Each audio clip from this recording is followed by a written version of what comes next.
इसलिए हेमंता बिस्वास का सरकार को, ये फालतू सरकार को उखाड़ के फेंकना है। इतना भ्रष्टाचार और अहंकारी की सरकार, घमंडी सरकार। आपके बीच में युवा नेता गौरव जी हैं यहाँ पर, इनके उसके मंत्रिमंडल में हेमंता बिस्वास था। उन्होंने तरुण गोगोई को छुरा भोंकने का काम किया है मित्रों। हेमंता बिस्वास का पेट में छुरा भोंकने का काम करना, इस बात को समझ। आने वाला 10 दिन के बाद हमारा एक बहुत बड़ा चुनौती है। हमें हर हालात में जाति और माटी को बचाना है, और जाति और माटी को बचाने के लिए हमें किसी भी हद तक जाने के लिए तैयार रहना है।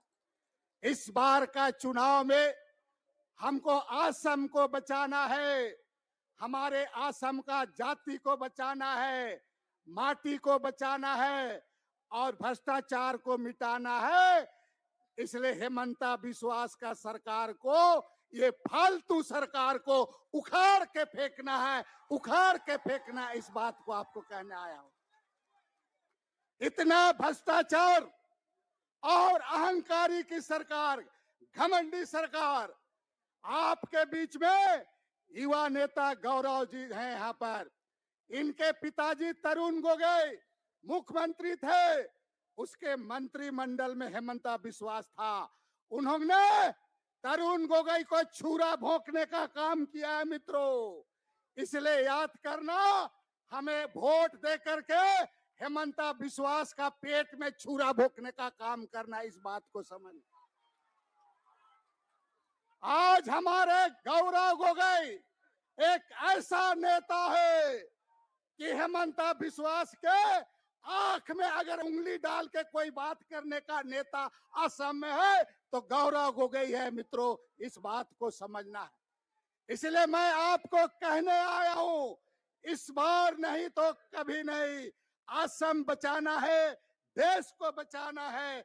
इसलिए आप सभी लोगों से मैं अनुरोध करने के लिए आया हूं कि 9 तारीख को हर हालात में सब लोग हाथ छाप में अपना वोट देकर कांग्रेस को विजय बनाए और हमारे भाई गौरव गोगोई के हाथ में सत्ता सौंपने का काम करे। हमारे आदरणीय मल्लिकार्जुन खड़गे साहब, राहुल गांधी के नेतृत्व में ये असम का आपका विकसित होगा। और साथ में आपको एक एक माटी, ये माटी चोर, गोरू चोर, ये कोयला चोर, इसको पूरा आपको बदला लेने का जरूरत है। इन्हीं चंद शब्दों के साथ मैं अपनी बात को समाप्त करता हूं। एक बार दोनों हाथ उठा